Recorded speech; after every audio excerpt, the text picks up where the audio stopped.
영광의 주님, 주님 없는 삶은 헛될 뿐이라. 주의 사랑으로 세상 이기고 요단 건너 본향 가게 하소서. 주님께 영광, 다시 사신 주, 사망 권세 모두 이기시렸네.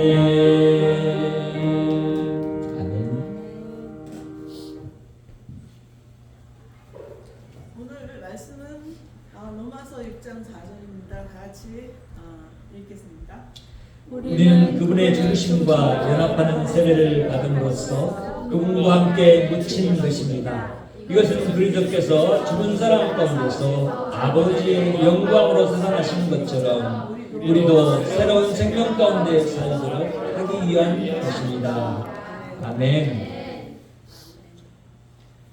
봄이 되면 말이죠, 온 세상이 푸르게 변해갑니다. 그리고 또 온 세상은 여러 가지 꽃의 색깔로 새 옷을 입습니다. 그래서 오늘 또 교회를 향해서 오는 그 가로수 길들에 피어있는 꽃들을 보면서 얼마나 마음이 이렇게 풍족해지는지요. 아마 여러분도 그러셨을 것이라 믿습니다. 우리의 부활 생명은 마치 그렇게 새 옷을 입은 것과 같습니다. 매년 우리가 이 부활절을 맞이하지만 이 부활절에 대한 감회는 늘 새롭습니다. 왜냐하면 우리 기독교에서 이 부활이 없다면 사실 우리 기독교는 다른 종교에 비해서 그렇게 차이가 없을 것입니다. 왜냐하면 다른 종교들도 영원한 세상을 바라보고 있고, 그런 세상이 어떻게 이제 우리 안에 주어질 것인가에 대한 고민도 하고 있고, 그리고 세상 가운데서 어떻게 윤리적으로 도덕적으로 살아가는 것이 그래서 마땅한가라는 것에 대해서 말하고 있기 때문이죠. 근데 우리는 이제 그런 종교와 다르게 이 부활 생명이 우리 안에 있다라는 것을 확신하면서 하나님을 믿고 살아가는 사람들이에요. 그래서 이 부활절에 다시 한번 이 부활 생명에 대해서의 의의를 생각해보고 우리가 더욱더 붙들고 정말 부활 생명을 가진 자로서의 삶을 저와 여러분이 하나님 앞에서 살아가는 그런 우리들이 되기를 바랍니다. 이 부활 생명을 주신 우리 하나님, 이 부활 생명을 주신 하나님은 예수 그리스도를 통해서 이 땅에 오셨고, 이 부활이라는 것은 무엇을 통해서 왔어요? 십자가의 죽으심을 통해서 우리에게 왔어요. 그래서 우리는 늘 이 부활 생명을 생각할 때 생명 이전에 있는 죽음을 떠올릴 수밖에 없어요. 이런 죽음에 대해서 예수님은 우리에게 무엇을 가르쳐 주기를 원하셨을까요? 바울은 로마서를 통해서 그런 부분에 대해서 우리에게 말해주고 있어요. 이 부활 생명으로 살라고 하는 그 말을 담대하게 바울이 우리에게 전해줄 수 있는 것은 이 부활 생명이 어떤 것인가, 누구에서 왔는가라는 것을 알기 때문이에요. 그래서 우리는 부활 생명으로 살라라고 하는 이 말을 들으면서 첫째, 예수님의 죽음으로 시작된 것이 바로 부활 생명입니다 라고 이해하고 아는 거예요. 그것을 넘어서 우리는 믿는 거예요. 이런 사람들이 바로 부활 생명을 가진 자들이에요. 오늘 4절에 보면 이렇게 말하잖아요. 우리는 그분의 죽으심과 연합하는 세례를 받음으로써 그분과 함께 묻힌 것입니다. 이렇게 표현합니다. 자, 놀라운 일이잖아요. 여기서 중요한 단어는 뭐예요?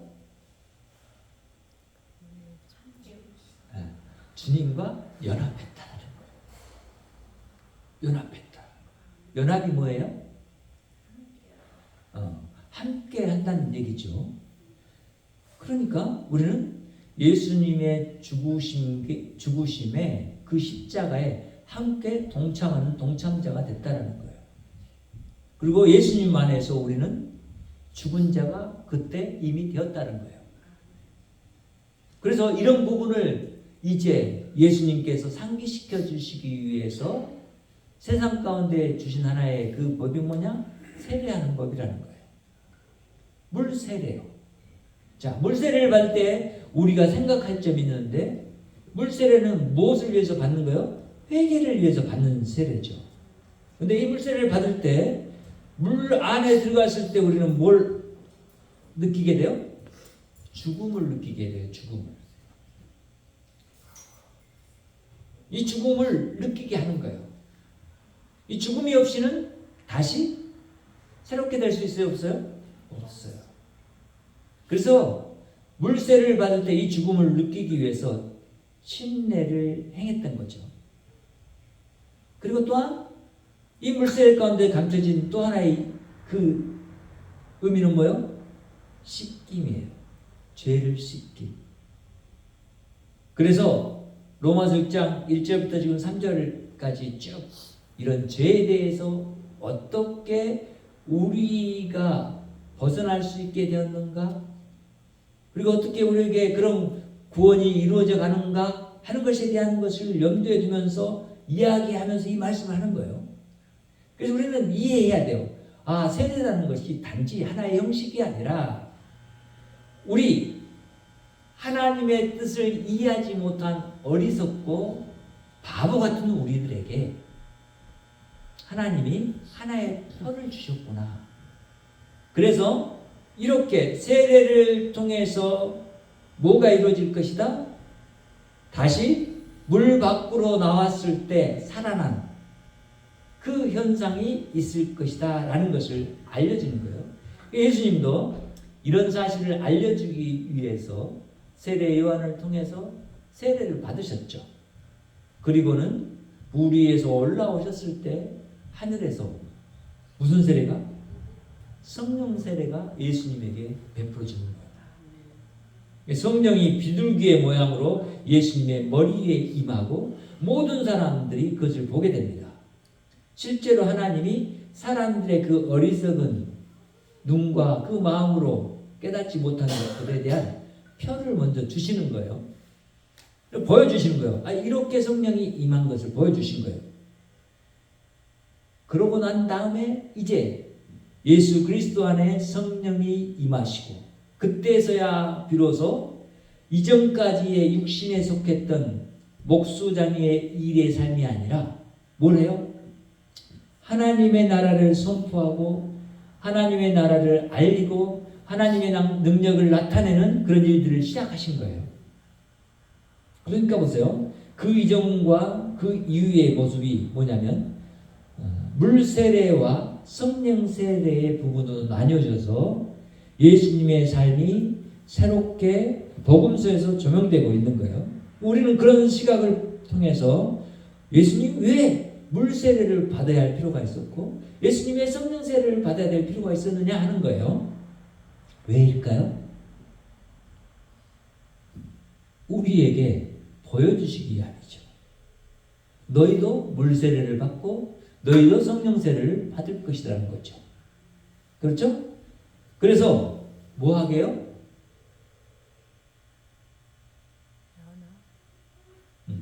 예수님과 내가 완전히 죽었다라는 이 연합을 느낄 수 있도록 하기 위해서요. 그러니까 우리가 물세례를 받을 때 어때요? 마음에 사실 감동이 있어요. 그리고 왠지 모를 그 감정 때문에 눈물도 나요. 성령세례를 받을 때는 어떨까요? 그때 눈물, 콧물 흘리면서 사람이 보든 말든 막 하나님 앞에서 울부짖고 기도했잖아요. 무슨 현상이 일어났다고요? 죄 씻음에 대한 하나의 표가 또 나를 통해서 직접 내가 경험하는 현상들이 일어났다고. 그래서 나는 회개하게 됐어요. 그렇죠? 어떤 사람들은 그래요. 내가 지었던 그런 죄들이 막 그 영화처럼 그냥 처음부터 시작해서 쫙 지나가더라. 그걸 보여주더라. 그리고 나는 그것을 막 정말 회개할 수밖에 없었다. 그리고 나를 그렇게 회개케 하시더라. 이런 고백들을 하는 겁니다. 그런 사람 안에 세례라는 것이 진정한 의미를 갖게 되죠. 그렇죠? 세례가, 물세례가 그들을 죽음으로부터 살리는 것이 아니죠. 그들의 죄가 물세를 받음으로 없어지는 게 아니죠. 그러니까 이 물세는 뭘 바라보고 있어요? 예수 그리스도의 죽으심을 바라보고 있는 거예요. 그렇죠?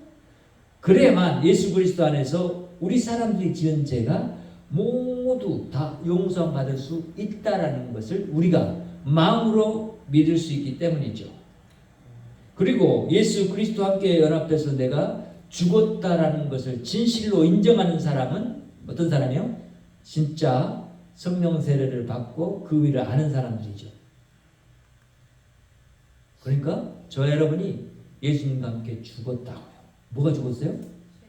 네, 죄의 속성이 죽었고 죄의 본성이 죽었다는 얘기예요. 더 이상 죄가 내 안에서 나를 자신의 종처럼 부리는 그 일들을 못하게 되었다는 거예요. 그 죄로 말미암아 그 죄의 삭시 사망인데 그 사망의 문제를 예수님이 십자가에서 해결하셨다는 거예요. 그래서 6장 23절에 그렇게 말하잖아요. 죄의 삭스는 사망이요. 하나님의 은사는 예수 그리스도 안에서 우리에게 주신 영생이다 라고 말하잖아요. 우리는 이제 하나님의 놀라운 은혜와 경륜 가운데서 하나님이 왜 십자가 예수를 달려서 죽게 하시는지에 대한 의미를 분명하게 역사 속에서 확인하게 되고 또 우리는 믿음으로 그것을 확신하게 돼요. 그래서 죽은 자는 이제 더 이상 죽은 자의 옷을 입지 않아요. 여러분 조금 전에 얘기했지만 저 나무들이 마치 겨울에는 죽은 나무처럼 보여요. 그런데 봄이 되면 어때요? 새파란 옷을 입잖아요. 생각해 보세요. 하나님 왜 저런 자연 세계를 통해서 우리에게 교훈하고 있을까요? 우리가 어떤 생명이 있다? 지금 이 세상 가운데서 죽은 자의 생명이 있다면 그 다음에 올 정말 영화롭고 정말 아름다운 우리의 진정한 생명의 모습이 있다는 것을 확인시켜주는 거예요. 늘 해마다. 근데 우리는 그 자연을 보면서 그걸 깨닫지 못해요. 어리석으니까. 그러니까 그런 어리석음을 안 하나님이 이렇게 예수 그리스도를 보내서 우리에게 그런 사실들에 대해서 알려주시고 깨닫도록 인도하신다는 거예요. 근데 그 예수님이 죽으셨을 뿐만 아니라 뭐 했다? 살아나셨다.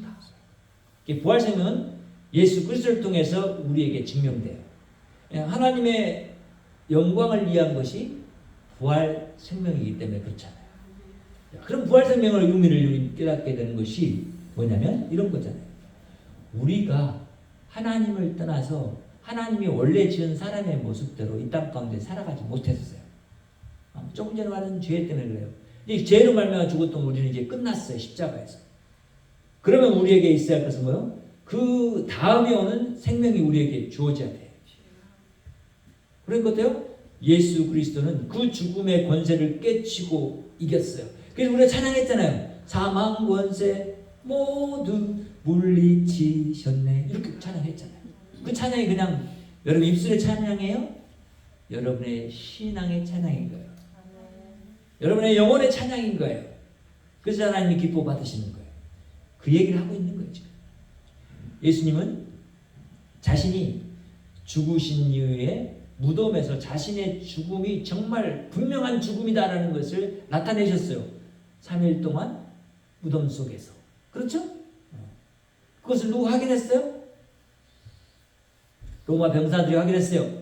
죽은 예수를 창을 찔러서 옆구리에서 물과 피가 다 흘러새도록 만들었고 그 죽음을 확인했어요. 그리고 그 죽은 자를 어디다 묻었어요? 무덤 속에 묻었어요. 그런데 3일 만에 무덤이 열리고 예수님이 살아나셨어요. 그 살아난 광경은 참 너무나 우리가 이해하지 못할 신비로움이에요. 마치 그런 거예요. 저 죽은 나뭇가지에 싹이 나고 꽃이 필까? 그런데 실제로는 그렇게 된 거예요. 예수님이 죽은 것을 이제 사람들이 보았고 예수님 따르는 제자들도 보았고 그리고 무덤에 묻었어요. 예수님을 사랑했던 아리마대 요셉이 시신을 요구해서 그리고 그걸 무덤에 묻었잖아요. 근데 묻을 때 어떻게 했어요? 세마포로 칭칭 가면서 그들의 예법대로 향유도 바르고 그래서 죽은 자에 대한 그 예법을 시행했어요. 근데 무덤 속에 죽었던 예수님이 어떻게 되셨나요? 살아나셨는데 놀라운 거죠.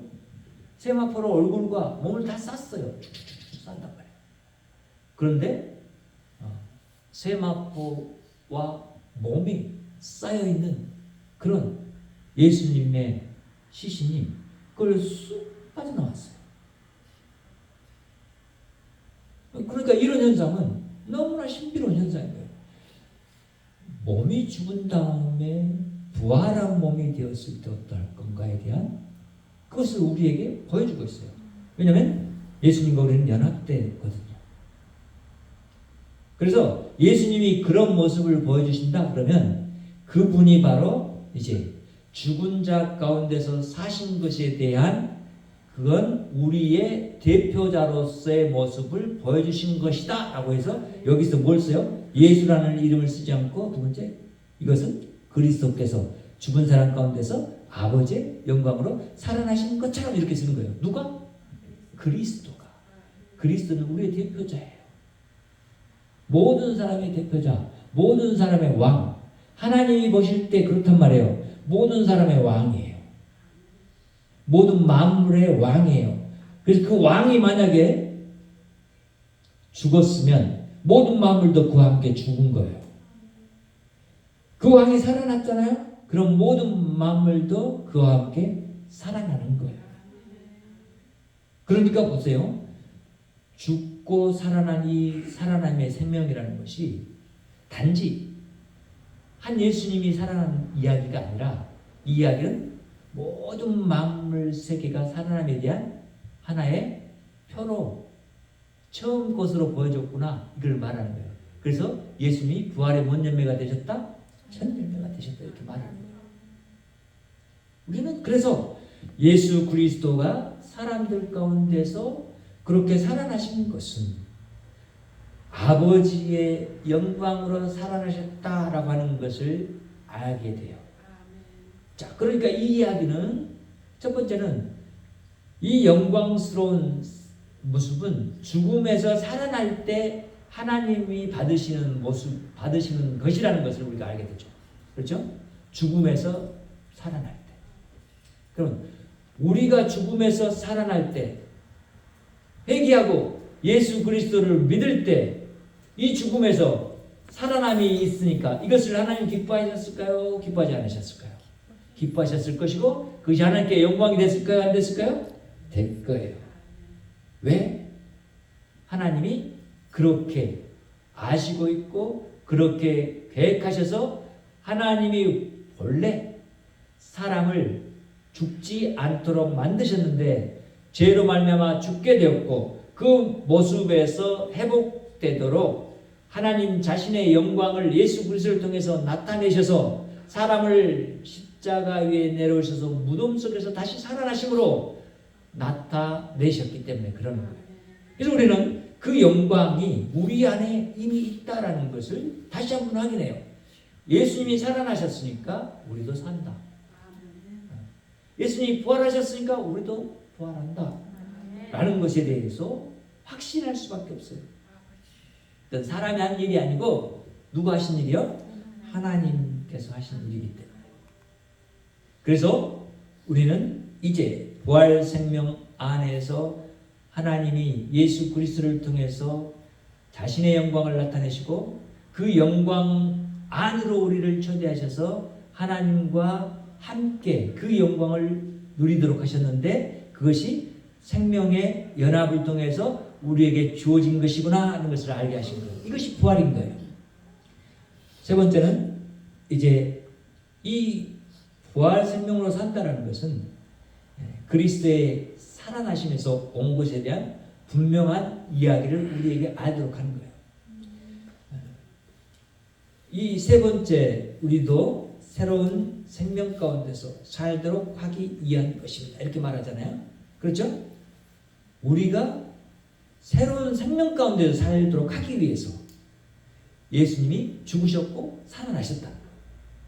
그리고 하나님이 그 영광을 거기에 나타내셨다는 거예요. 그러면 우리가 새로운 생명을 나타낼 때 하나님이 뭘 받으신다? 영광을 받으신다는 거죠. 이해가 되시나요? 여러분, 오늘 교회에 올 때 무슨 옷을 입고 오셨어요? 고민이 됐어요? 안 됐어요? 부활절인데 내가 어떤 옷을 입고 갈까? 고민이 되셨죠? 그리고 이제 선택해서 입고 오셨단 말이죠. 자, 근데 이 옷들이 이제 우리는 성경에 의하면 이런 거예요. 이 옷들은 낡아지고 이게 헤어져서 없어질 것들이다, 이렇게 말해요. 그러면 이 말은 어떤 말을 우리도록 소망하게 하냐면 영원히 낡지 않고 영원히 없어질 옷에 대한 소망을 하게 해요. 그런 옷이 있었으면 얼마나 좋을까? 이렇게. 그 옷을 우리에게 입혀주신 분이 우리 하나님이죠. 이 옷은 어떤 옷이었냐? 아담과 하와가 범죄했을 때 그들에게 입혀준 가죽옷. 그 가죽옷을 입혀주기 위해서는 어떤 생명 있는 동물의 피가 흘렸겠죠. 그리고 그 생명의 값으로 이 옷, 가죽을 얻어서 범죄하고 타락한 아담과 하와에게 하나님이 그 옷을 지어 입으셨겠죠? 그런 이야기가 예수님이 오셔서 우리에게 들려주신 이야기인 거예요. 자신의 그런 몸에 생명의 피를 흘려서 자신으로 직접 범죄한 사람들에게 옷을 입혀준 사건인 거예요. 그러니까 우리는 예수 그리스도 안에서 이제는 더 이상 죽음의 옷이 아니라 새로운 생명의 옷을 입게 되었다라는 것을 확인하는 것은 예수님이 부활하셨기 때문에 그 부활 생명이 우리 안에 있고 우리가 예수 그리스도를 믿고 예수 그리스도를 영접한 사람들이기 때문에 우리 안에서 이제 이 생명이 역사하는 가운데 있어서 이 생명 안에서 우리는 새로운 삶을 향해서 나아가도록 하나님이 우리 가운데서 역동적으로 움직이고 계시다라는 것을 대한 인정함을 우리가 믿음의 고백으로 드리는 그런 사람들이라는 거예요. 그래서 우리는 이제 더 이상 옛날 옷을 입지 않아야 돼요. 굳이 거짓 때 입었던 그 너덜너덜한 그런 거적대기를 입고 다닐 필요가 있나요? 근데 우리는 자꾸만 그리 회개해서 가려고 그래요. 그러니까 어떻게 돼요? 우리들 거지의 삶을 벗어날 수가 없게 돼요. 근데 우리는 이미 뭐요? 모든 만물의 주인이신 하나님이 내 아버지야. 그분이 나에게 모든 좋은 유산을 다 준비하고 마련해 두신 하나님의 나라를 우리는 소망하고 있어. 그럼 그 나라에서 영원토록 살 자들이야. 그런데도 불구하고 여전히 세상 것이 좋아서 세상 것을 바라고 세상 옷을 입으려고 해. 이것은 새로운 생명을 가진 자와는 맞지 않는 옷이에요. 이제 키가 컸으면 옛날 작은 옷들은 입을 수가 없어요. 우리는 새 옷을 입어야 돼요. 근데 우리가 이미 예수로 새 옷을 입었어. 그래서 성경은 말하잖아요. 예수로 옷 입고 모든 죄악에서 벗어나서 하나님의 놀라운 생명을 가진 교회로 성도로서의 삶을 이 땅에서 살아가는 것이다 라고 말을 하잖아요. 우리는 이제 이런 새로운 생명이 있다는 것을 확인했을 때 이것이 정말 하나님이 우리에게 은혜로 주신 것이구나 라는 것을 알게 되죠. 그러니 우리는 어떻게 해요? 이제는 너희들이 다시는 종의 멍에를 매지 말고, 뭔 종에?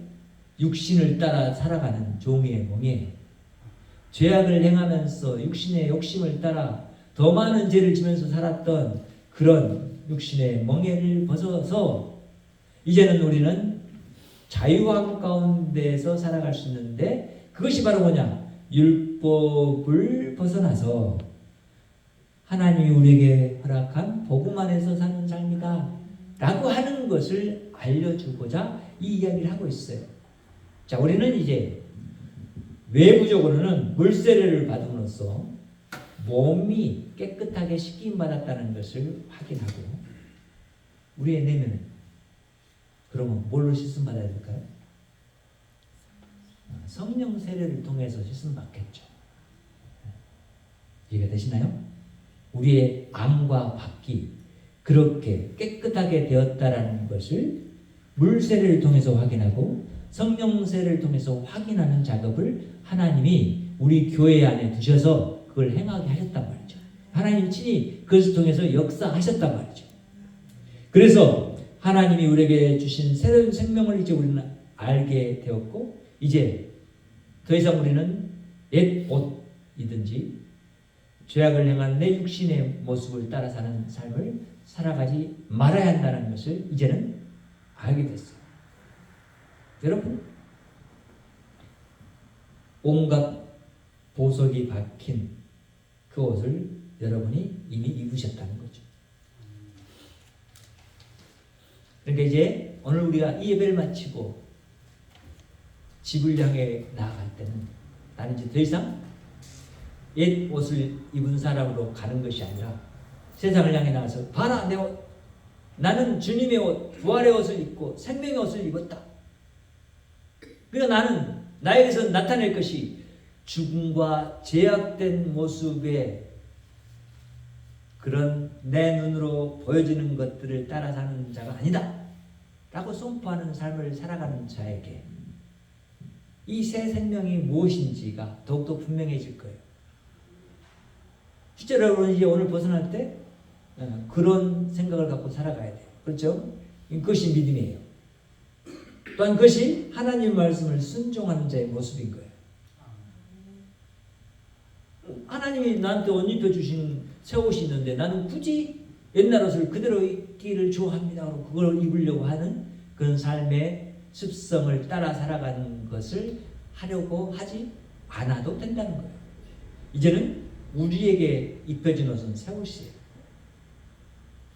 다시는 쳐다볼 수 없는 그 옛옷. 그렇죠? 그 옛옷을 입으려고 하는 사람은 여전히 죄의 종이 되고 사탄의 종으로 살겠다라는 거예요. 그렇죠?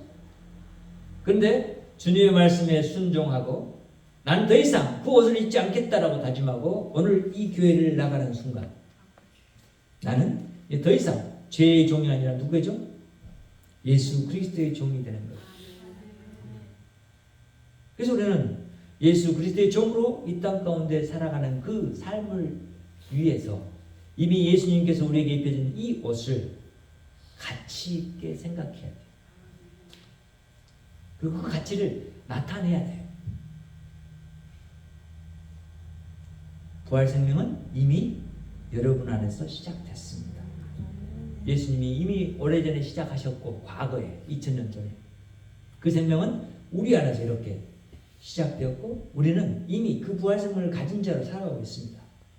그러니까 우리가 드러내야 될 것은 이 땅의 사람들처럼 사람들이 행하는 것을 쫓아서 살아가는 삶이 아니라 하나님이 원래 이루시고자 했던 나의 본연의 모습을 회복시켜 주신 것을 붙잡고 내가 하나님의 뜻을 하나님의 의를 이 땅 가운데서 이루어드리는 것이 무엇일까를 고민하면서 하나님의 의가 올바로 서지 못하고 있는 것에 하나님의 의로움을 나타내는 그런 삶을 살아가야 한다는 거예요. 그런 삶이 부활 생명을 가진 자의 삶이에요. 그러니까 부활 생명이 그냥 뚝딱 하고 나에게 온 것이 아니에요. 그렇죠? 그런 요술로 하나님 주신 것이 아니에요. 마법으로 주어진 게 아니에요. 그것은 우리의 삶의 여정 가운데서 하나님이 우리에게 가져다 주신 거예요. 우리는 날마다 우리의 육신이 우리가 죽었다라고 하는 것을 선포할 수 있도록 우리는 하나님의 법, 성령의 법에 붙들려서 살아가야 돼요. 그래서 내 소욕을 이루려고 하는 그 소욕이 내 안에서 끌어오를 때 그것을 부정해야 돼요. 나는 죽었어. 나는 이미 십자가에서 죽었어. 예수님과 연합해서 죽었어. 근데 이제 나는 예수님과 연합해서 산 자야. 그럴 때 나는 더 이상 그것을 행하거나 그것을 쫓을 수 없어. 라고 강력하게 선포해야 돼요. 그것이 주님의 말씀이잖아요. 말씀으로 선포하고 이겨야 돼요. 그 싸움을 해야 돼요. 지금 교회 밖으로 나가면 여러분 집에 돌아가면 또 여러분이 마음으로 받아들이고 인정할 수 없는 환경이 여러분을 누르고 있잖아요. 그래서 바라볼 때 또 지금 들었던 이 말씀들이 사라지잖아요. 사탄이 뺏어가잖아요. 그런데 오늘 여러분은 그것에 지지 마십시오. 여러분 이미 산 자입니다. 죽은 자의 냄새가 아니라 산 자의 냄새가 아주 펄펄 나는 사람들이라고. 살아있는 향기가 여러분 안에 가득합니다. 여러분도 알지 못하는 예수 그리스도의 향기가 여러분 안에 충만해 있습니다. 그것을 내가 애써서 막 가리려고 하죠. 옷을 한 벌, 두 벌, 세 벌, 네 벌 입어서 가려버리려고 하는 그런 행위를 해서는 안 된다는 것입니다. 우리는 벗읍시다. 그런 옷들은 벗읍시다. 그리고 진정하게 내 안에 있는 이 부활의 옷을 사람들에게 보여줍시다. 그리고 그것들을 바라보면서 야, 흰 옷 입은 천사? 변화된 저런 모습, 완전하게 변화된 그 모습을 소망하며 살아가는 사람답게 세상 사람들을 향해서 그래, 내 이 옷이 얼마나 좋은 옷인지 보여줍시다. 그것이 바로 새 생명을 가진 자의 힘이고 능력입니다. 그럴 때 하나님 거기에서 기뻐하십니다. 우리가 또한 그 가운데서 기뻐할 수 있습니다. 참 억울한 일은 그런 거예요. 내가 그렇게 부활 생명을 갖고 있는데도 세상에 나가서 또 지는 거예요. 혼옷을 입으려고 하는 거예요. 그럴 때 떠오르는 것은 아차, 내가 또 혼옷을 찾았구나. 이거요. 근데 여러분은 부활 생명은 누구의 생명이요? 예수님과 나의 생명, 연합된 생명이에요. 지지 마세요. 잠깐 그럴 수 있어요. 왜냐하면 아직 여러분의 새 생명이 익숙하지 않아서. 그런데 이제는 그 생명이 익숙해지는 그런 삶을 향해서 나아가야 돼요. 그럴 때 내 안에 경험이 쌓여요. 경험이 돼요. 그렇잖아요. 이 옷 저 옷 입어봤고 내 몸에 가장 딱 맞는 옷이 무엇인지를 여러분이 발견해가는 과정.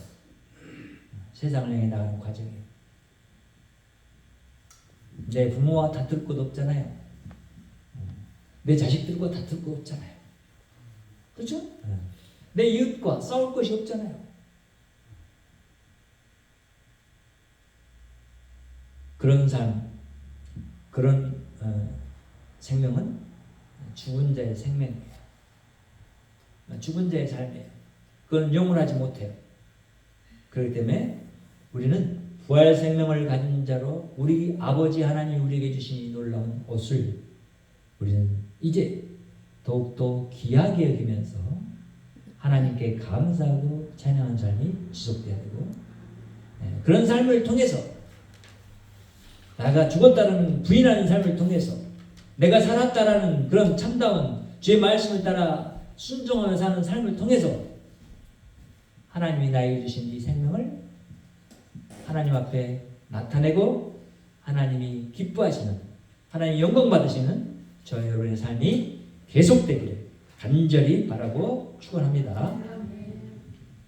하나님 감사합니다. 오늘 또 우리가 하나님 은혜 가운데서 주를 바라보고 주께서 우리에게 허락하신 놀라운 은혜 가운데서 주가 우리를 위해 행하신 이 죽음에서의 부활을 예수 그리스도를 통해서 우리에게 주신 것을 인하여 감사드리고, 오늘도 우리가 예수 그리스도 안에서 우리에게 이루어진 이 부활 생명을 믿고 부활 생명의 그 생명력을 우리 안에서 나타내신 하나님의 말씀에 순종하며 하나님께 영광 돌리는 삶을 살기로 하니 주님 우리 안에서 충만하게 역사해 주시고 하나님 영광 받아 주시옵소서.